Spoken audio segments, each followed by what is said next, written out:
Hello ក៏ដូចជាសួស្តីដល់អ្នកគ្នាខ្ញុំបាទទីកាមីង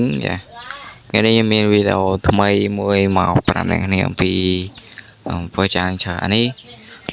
គេហៅ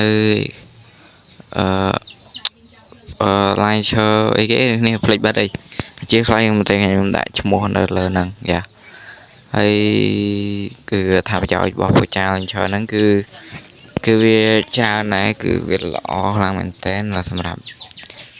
យើងអ្នកលេង Minecraft គួរថាមានម្នាក់មួយទៅហើយក៏គួរតែប្រើដែរគឺវាលឿនតន់ចិត្តពេលយើងលេង Minecraft អីហើយយើងមិនបាច់ចាំទៅ down mod អីមកញ៉ៃទេគឺយើងចង់ add resource pack អីគឺវាលឿនយើងមិនបាច់ចាំទៅ down ពីខាងក្រៅ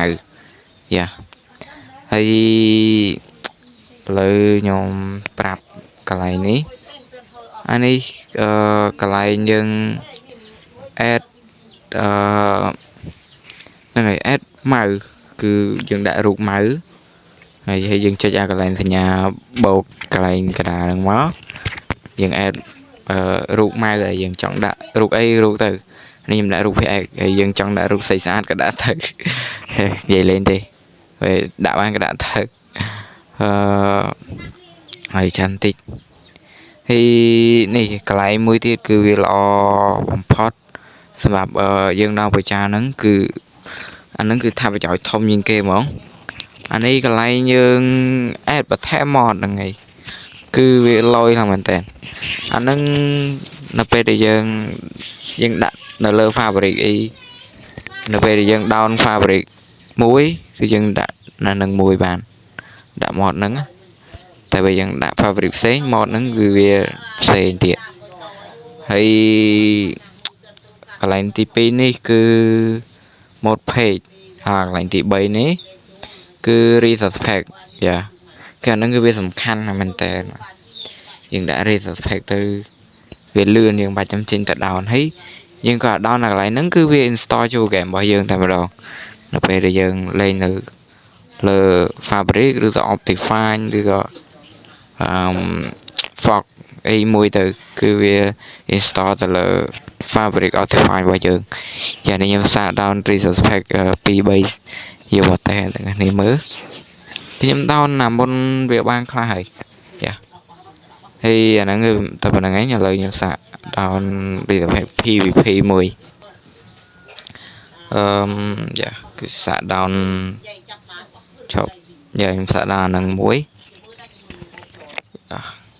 គឺវាអាចចេញអត់ចាំមើលសិនបើសិនវីដេអូខ្ញុំមានសំឡេងរំខានអីក៏សូមអធិស្ឋានមែនតើ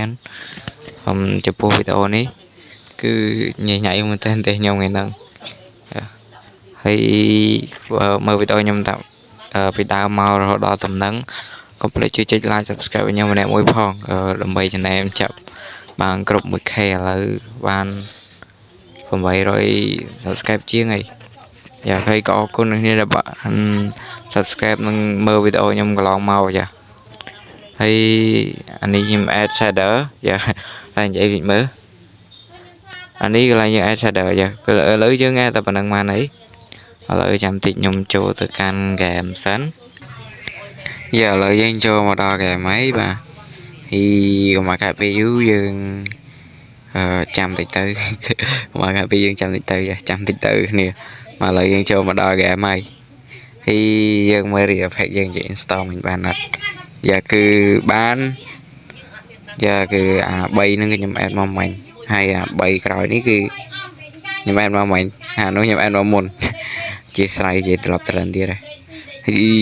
ខ្ញុំបញ្ជាក់ម្ដងទៀតបើសិនមានសំឡេងរំខានគឺសូមអធិស្ឋានមែនតើគឺចាស់និយាយគ្នាយើងកុំខ្វល់យើងខ្វល់តែពី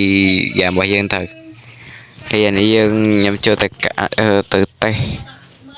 real pack ខ្ញុំចូលទៅក្នុង server master ហ្មងទៅកុំឲ្យយើងបង្កើត you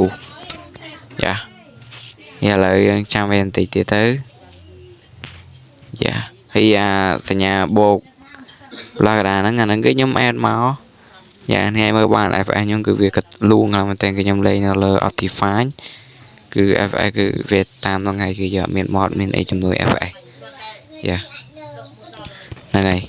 ហើយបើសិនមានសំឡេងរំខានគឺសូមអធិស្ឋានមែនតើគឺសំឡេងរំខានខ្លាំងមែនតើបាននៅផ្ទះខ្ញុំថ្ងៃហ្នឹងហើយនេះឥឡូវយើងចូលទៅកាន់ map A នេះតោះជួបគ្នានៅខាងលើនេះខ្ញុំជាប់នៅ lane គេជួបគ្នានៅខាងលើ lane បាទតែម្ដងទៅបាទយ៉ាឥឡូវយើងចូលមកមើល resource pack របស់យើង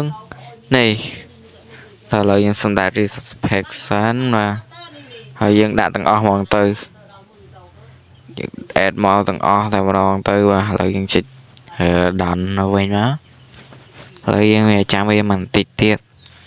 ដើម្បីឲ្យយើងដាក់ resource pack ពីភាសាខ្ញុំនិយាយខុសច្រើនមែនតើអ្នកគ្នាគឺខ្ញុំឥឡូវគឺអត់ដឹងមិនទេគឺនិយាយគឺខុសច្រើនគឺអធិស្ឋានមែនតើចំពោះ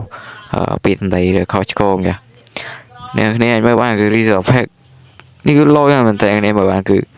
PX លយមែនតើគ្នាមើលបានមកកប់សេរីមែនតើមកហើយហើយមើលបានគឺយើងអាចដាក់ resource pack បានadd អីបានបន្ថែមទៀត add mod អីបាននេះហើយវីដេអូខ្ញុំក៏មានតែប៉ុណ្្នឹងឯងអ្នកគ្នាគឺអរគុណអ្នកគ្នាដែលទស្សនាវីដេអូខ្ញុំតាំងពីដើមរហូតដល់ចប់យ៉ាហើយវីដេអូខ្ញុំក៏មានតែប៉ុណ្្នឹងឯងកុំភ្លេចlike subscribe ឲ្យខ្ញុំម្នាក់មួយផងដើម្បីជួបគ្នានៅវីដេអូថ្មីហើយវីដេអូថ្មីនេះជួបខ្ញុំហើយកុំភ្លេច like subscribe ខ្ញុំម្នាក់មួយផងនិយាយពីរដងអីគឺសុំចិត្តនេះតែប៉ុណ្្នឹងហើយដើម្បីខ្ញុំមានកម្លាំងចិត្តធ្វើវីដេអូថ្មីបន្តទៀតហើយ channel ខ្ញុំក៏បានចិត្តគ្រប់ 1k subscribe ដែរហ្នឹងហើយហើយយ៉ាជម្រាបលាគ្នាវីដេអូខ្ញុំមានតែប៉ុណ្្នឹងឯងជួបគ្នានៅវីដេអូក្រោយទៀត